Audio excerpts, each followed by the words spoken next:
Dans l'ouest et le nord de la Côte d'Ivoire, près de 150 femmes sont confrontées à des litiges fonciers, selon l'USAID, l'Agence des États-Unis pour le développement international. Dépossédées de leurs terres, ces femmes sont engagées dans des conflits fonciers pour récupérer ce qui leur revient de droit.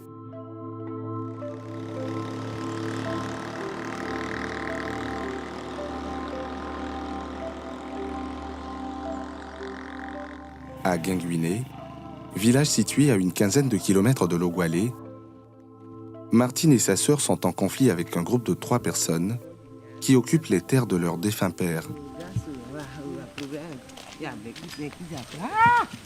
C'est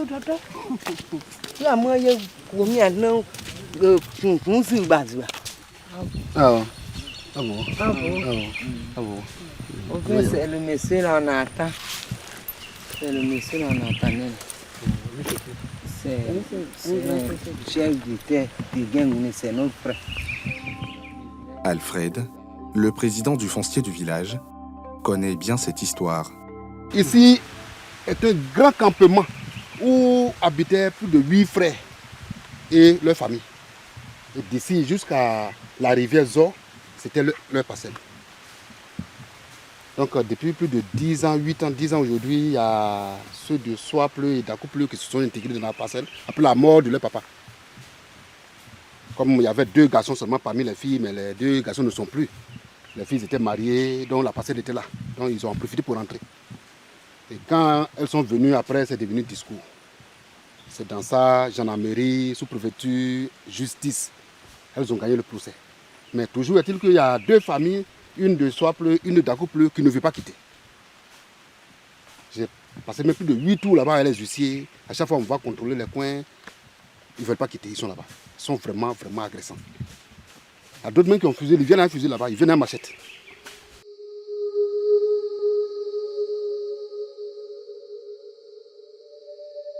Accompagnées du président du foncier du village, les 2 sœurs nous amènent sur la parcelle litigieuse.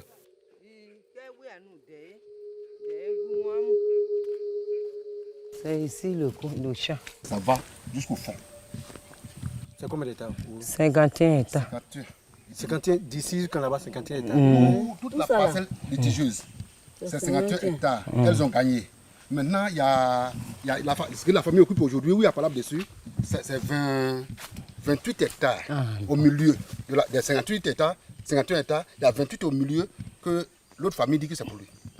C'est ça qui est litigieux aujourd'hui. Mais ici, c'est occupé par qui? Là où on a arrêté là, c'est occupé par les Suzanne, ma Suzanne. C'est son fils? C'est son fils. Elle travaille avec ses enfants, ses garçons. En fait, elles vendent. Elles vendent. Voilà, normalement, elles Ils vendent. ont les partagés. Elles vendent. Elles vendent. L'autre partie de la forêt est occupée par un chef du village et une autre personne. Ces derniers seraient déguerpis après une décision de justice. Les 51 hectares, le chef du village d'Azré, Soapleu, il était en tête. Voilà. Avec tout le groupe là. Ils ont jugé à main, ils ont perdu. Ils sont partis à Dalo, ils ont perdu. Ils sont venus les déguerpir. C'est le chef qui est venu occuper la terre. Oui, Un chef de il est là. Donc, ils ont été déguerpis. C'est après le déguerpissement que cette famille-là s'est remise encore à à travailler. C'est ça, C'est là encore, il y a 2e vague de jugement qui est là. Et elle a perdu encore à Mans, elle a perdu à Daloa. Le litige actuel oppose ces dames à une certaine Classe Suzanne et ses enfants. Elle a été assignée en justice, comme l'attestent ces procès-verbaux délivrés par la justice. C'est la grosse entre moi, Claire, Suzanne et moi, où j'ai gagné à Daloa. Quand elle a fait à peine, j'ai gagné sur elle là-bas. Actuellement, elle a reçu le coup d'appel.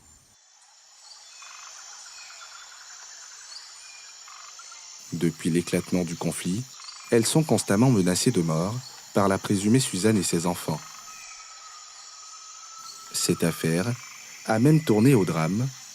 En 2020, de retour d'un village voisin, la sœur de Martine a été violée par 2 jeunes hommes en pleine forêt. C'est ici que... c'est ici, ils m'ont fait tomber. C'est moi qui l'ai pris. pour me taper, c'est le morceau qui est resté. Ils venaient d'où? Ils viennent de sortir. Moi, c'est ici, je venais. Ils m'ont suivi, car il y a une route qui part, mais c'est ici, je suis rentré. C'est arrivé ici, le jeune a dit de m'arrêter.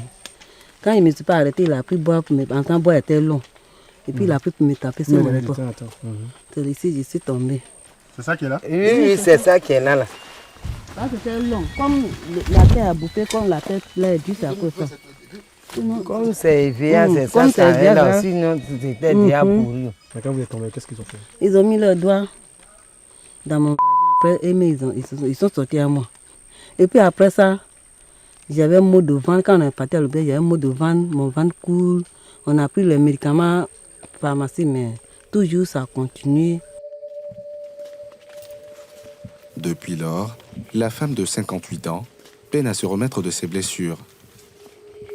Elle serait même atteinte d'une maladie incurable.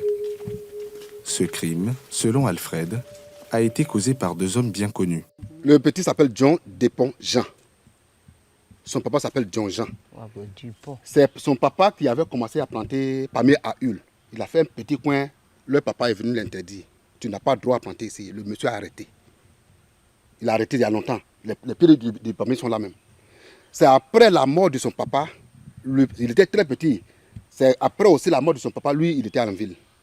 Il a grandi, il est revenu.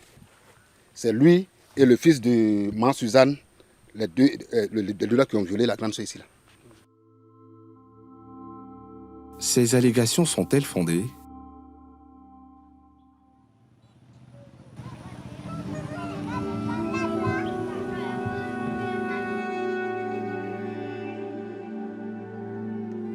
Pour mieux comprendre cette affaire, nous nous rendons à Soaplé, le village de Classe-Suzanne, la mise en cause. À notre micro, elle donne sa version des faits. Selon elle, la parcelle litigieuse appartenait à sa belle famille.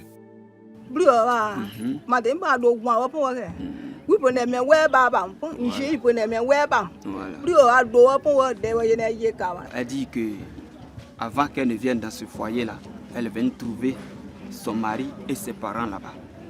Qu'il n'y avait pas histoire entre eux et la femme en question. Que c'est la parcelle de sa belle famille, c'est ça, hein? Sa belle famille, la famille de son mari. Donc, c'est sa parcelle. Elle affirme avoir gagné le procès qui l'oppose à Martine et ses sœurs, des affirmations qui contrastent avec celles de Martine.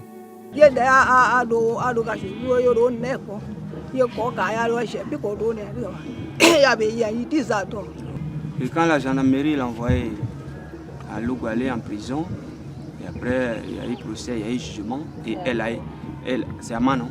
Voilà, Amman, elle a eu raison. Qui a eu raison? Elle. Elle a le document qui prouve qu'elle a eu raison. Bon, non, c'est selon le jugement qui était là. Puisqu'elle était mise en prison, donc après le jugement, on l'a libérée. Donc là-bas, on lui a donné raison qu'on l'a libérée. Mais aucun document juridique n'atteste ces dires. C'est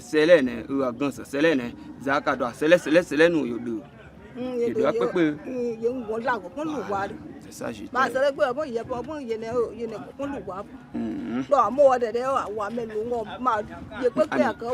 Elle dit qu'elle a tous les papiers, les documents qu'il faut. Mais ces documents se trouvent avec son petit mari en question qui n'est pas là. Sur la question du viol, elle nie toute implication de son fils. Elle dit que son fils n'a pas violé qui que ce soit. Elle ne reconnaît pas les faits. Pourtant, une convocation a bel et bien été adressée, selon sa fille.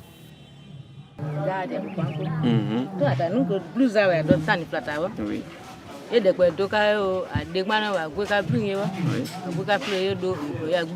fut un temps où son petit frère venait du champ, était au champ et son retour, la femme, en ce moment, cette histoire de forêt-là était vraiment intense. Et chacun aussi cherchait les arguments pour pouvoir convaincre qui. Donc la femme a accusé son petit frère de l'avoir violée. Donc en ce moment, la vieille n'était pas là. Mais les nouvelles lui sont pas venues. Nous avons demandé à rencontrer le mis en cause dans l'affaire du viol pour prendre son avis. Nos tentatives sont restées vaines.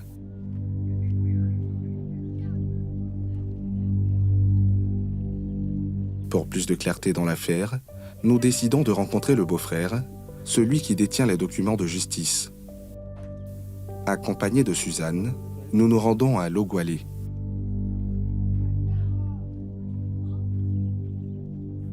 Avant de répondre à nos questions, le beau-frère contacte son commissaire de justice au téléphone. Bon, il y a le groupe, c'est MCI. La nouvelle télévision, là, ils sont venus pour enquêter sur le problème de ma Suzanne là, avec John-Marie. Là. Oui.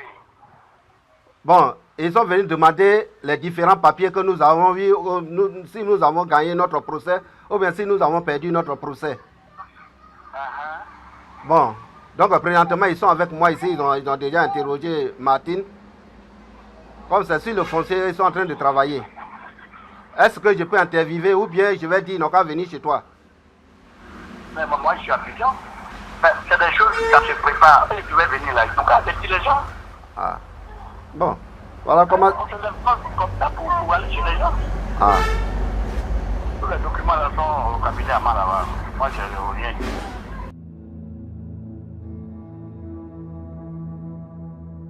Finalement, c'est avec lui que la décision a lieu.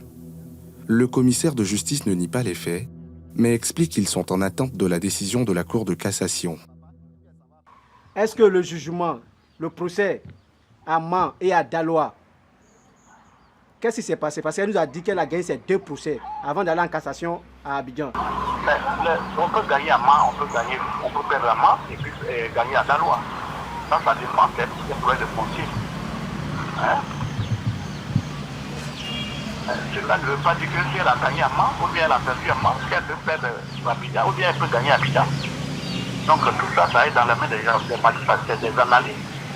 On peut casser l'arrêt et puis à la loi, au niveau de la cassation, pour reprendre tout à zéro. L'affaire est pendante. Seule une décision de la Cour de cassation pourrait départager les 2 parties.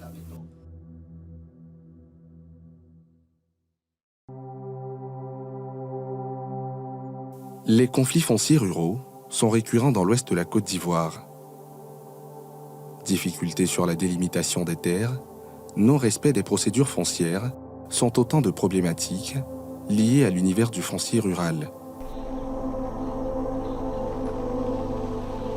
À Toazeo, village situé à 5 km de Diokwe, une femme et son petit frère sont à couteau tiré sur une parcelle de terre laissée par leur défunt père. Elle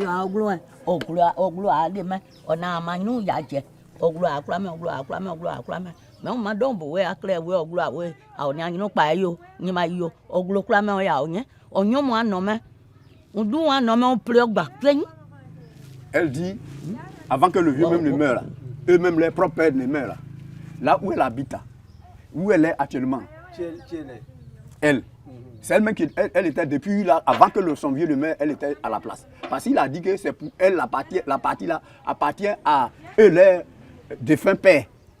Elle et puis sa grande-sœur, le mari de elle, sa maman. Et sa grande-sœur vivait. Donc elle dit, vous êtes les 2 femmes là. C'est pour vous la forêt là. Moi, mes autres enfants là, c'est pas pour eux. C'est ce qu'il avait dit. Les 2 frères et sœurs se battent sur une parcelle de terre de 5 hectares. Et son dernier, celui qui s'est opposé aujourd'hui, lui, il avait ce côté, il avait sa maman à part. Il a sa maman à part. Ils ont leur parcelle à part. Ils ont leur parcelle à part. Leur parcelle se trouve de l'autre côté de la rive.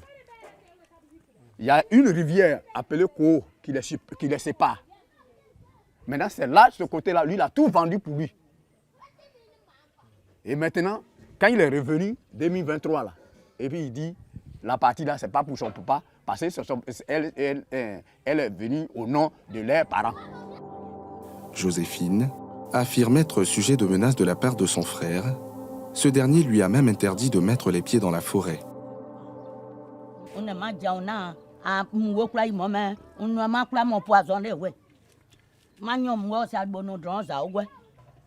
Donc aujourd'hui, son frère là, il ne veut même pas qu'elle rentre dans le champ. Donc il va mettre pied là-bas. Quand elle va là-bas, c'est pas là. Il met des trucs Bon, je ne peux pas parler de la sorcellerie parce que je ne vois rien de ce qui se passe dedans. Donc elle dit, il fait peut-être avec violence, il fait par là avec ses travailleurs. Et c'est pour ça qu'elle-même n'arrive pas à rentrer là-bas.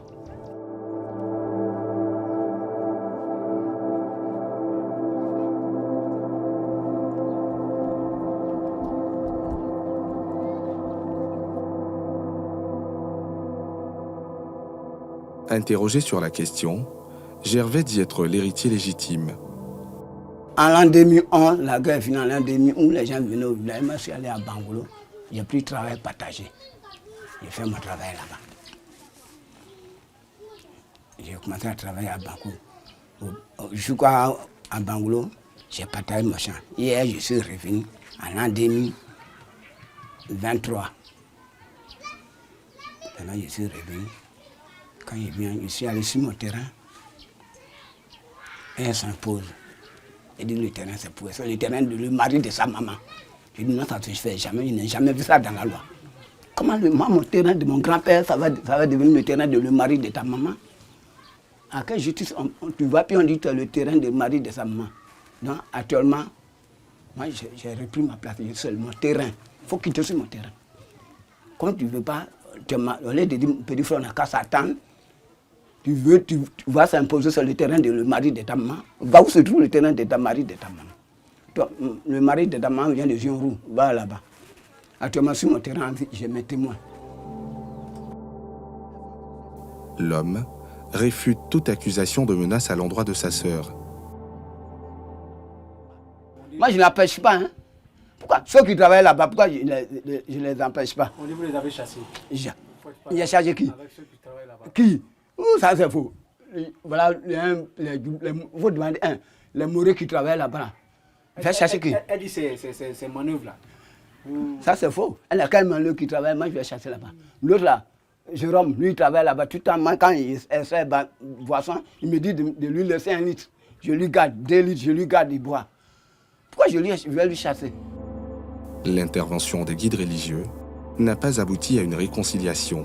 Est-ce que vous pouvez vous asseoir pour discuter, pour vous entendre? Écoute, nos responsables qui sont dans Boutissa avec nous, on dit, ils sont venus à la maison ici, on a fini de prier, dit, on veut toi et ta grande soeur, toi et ton petit frère, vous allez s'attendre, dit, je ne veux pas. Tant qu'il n'a pas abonné mon terrain là, je ne veux pas. La réconciliation semble impossible, car une affaire de divorce entre lui et sa femme, dans laquelle sa grande sœur se serait impliquée, a mis de l'huile sur le feu. C'est ce qui me fait mal. Ma femme qui a fait des enfants et moi. Moi, j'ai pardonné ma femme pour revenir vers moi. Elle me dit, quand tu vas prendre cette dernière-là, elle va dormir ensemble avec toi, tu vas mourir. Ma femme là est devenue femme de son enfant aujourd'hui. Que son enfant est mort. Donc tu me fais du mal, puis tu dis, moi, je te fais du mal. Si c'est quelqu'un d'autre, et puis ça peut être ça. Et puis toi, tu veux prendre ma forêt encore pour donner à ton enfant. Donc son enfant a pris ta femme? Ma femme se doit à son enfant. Aujourd'hui, je parle là. L'affaire qui a fait grand bruit dans le village est à maintes reprises passée aux juridictions des autorités coutumières sans trouver de consensus. Le frère de Joséphine, toi, tes parents maternels sont venus. Ils sont venus, ils sont partis sur le terrain, on dit, la partie de la forêt qui reste, c'est pour Joséphine. Donc, on dit, Joséphine, il faut enlever un peu pour donner à ton petit frère, comme c'est ton petit frère. On dit qu'elle a donné 1 hectare. Donc 1 hectare là, tu devais prendre ça. On dit tu as beaucoup vendu la forêt de là-bas. Tu as vendu même les plantations. Laissez ça, faites la paix avec votre grande sœur. Il refuse. L'affaire est actuellement en justice. Les 2 parties sont en attente de la décision finale des juges.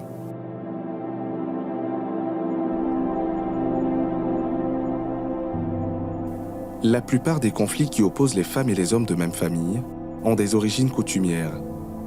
Dans certaines traditions ivoiriennes, seuls les hommes ont droit d'hériter les terres de leurs ascendants. Pourtant, l'adoption des nouvelles lois sur le foncier donne les mêmes droits aux hommes qu'aux femmes. À Zouan, village situé à une dizaine de kilomètres de Guiglo, une veuve a été dépossédée de ses terres après le décès de son mari. Elle nous relate les faits.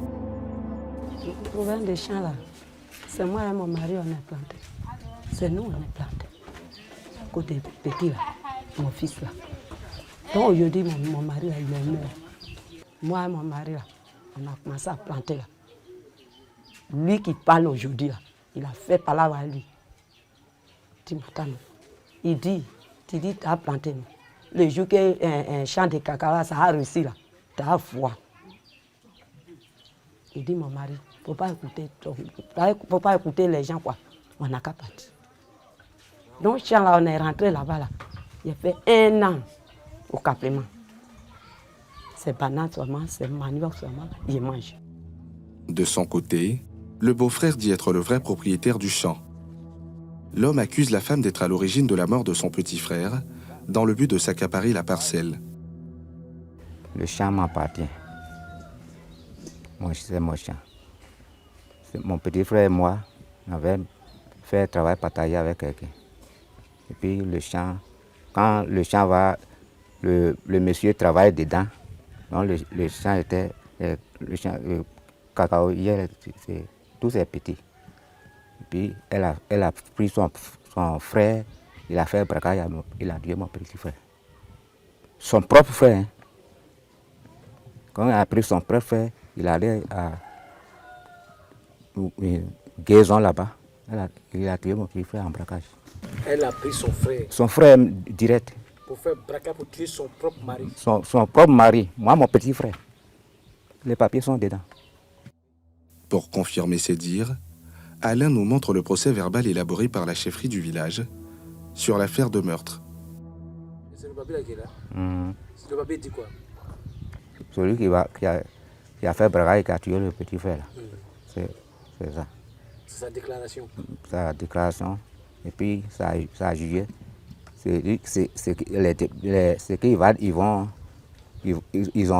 Quand il a fait braquage, il l'a tué. C'est qu'il va envoyer là. On a tout dit. Puis le papier a fait devant le chef. Après lecture, rien n'est mentionné dans le rapport qui fait d'Armel une complice de meurtre. La veuve, quant à elle, nie toute implication dans le meurtre de son mari. Pour tuer votre mari.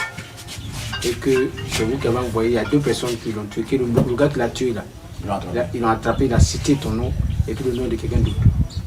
Il y a beaucoup d'hommes d'Azouin ici là. Ils ont vu tout. Moi-même, il ne ment pas. Devant Dieu. Il ne ment pas. Mais ils ont attrapé le monsieur qui a tué votre mari, non? Non. Non. Mais il dit que on sait qu'il a tué, que le gars l'a avoué l'avoir tué et que c'est il a cité votre nom. Il y a une décharge, tout ça. Non. On n'a pas quelqu'un, on n'a pas attrapé quelqu'un. Il ment. Pour calmer les tensions, la chefferie du village a proposé un règlement à l'amiable. Le secrétaire du village, le chef du village, a appelé le petit frère de son mari et le grand frère de son mari. Pour dire que le problème est comme ça. Donc, c'est que les membres du jury sont allés en brousse. Ils ont décidé, faites cela. Il faut qu'elle a fait 2 enfants avec le monsieur. Il faut que les enfants, ils vont avoir quelque chose en brousse. Ils ne peuvent pas rester comme ça. Elle aussi, elle ne peut pas rester comme ça avec ses enfants.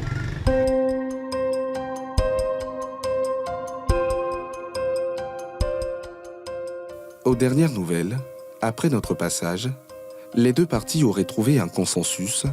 Le champ a été partagé.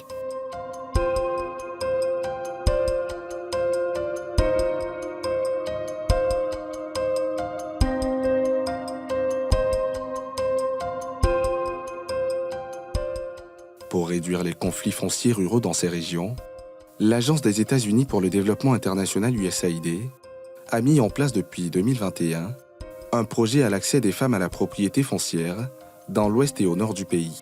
Notre projet essaie de créer d'abord des espaces de dialogue parce que c'est ça la base de la meilleure participation, une meilleure gestion, c'est que les hommes comme les femmes parlent autour de la question de la terre ensemble et en tenant compte également des besoins spécifiques des femmes qui sont souvent dans le maraîcher, qui sont de plus en plus dans l'anacade, mais souvent ils ont des difficultés pour avoir accès à la terre.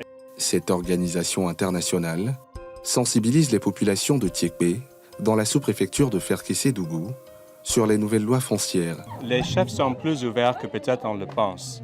Eux-mêmes, ils sont conscients que les mœurs changent, il y a de plus en plus de pression foncière, il y a des problèmes dans la famille et que le monde évolue, les lois évoluent. Et donc, ce qu'on essaie de faire, c'est de créer un cadre de discussion, d'échange inclusif pour que tout le monde ait toutes les informations sur ce que l'État prévoit et puis pour que les communautés eux-mêmes voient comment adapter la coutume. Parce que la coutume évolue, ça a toujours évolué. Et donc, c'est comment faire de sorte que les pratiques et les réalités sur le terrain puissent trouver un pont avec ce qui est prévu par la législation et la vision fixée par l'État. La question du foncier rural reste une équation à résoudre. Malgré les nouvelles lois sur le foncier, l'égalité entre l'homme et la femme en matière d'accès à la propriété foncière est loin d'être une réalité. Face à cette situation, qui continue de prospérer, une application généralisée des textes sur le foncier rural s'impose à travers des sensibilisations de masse et le dialogue social.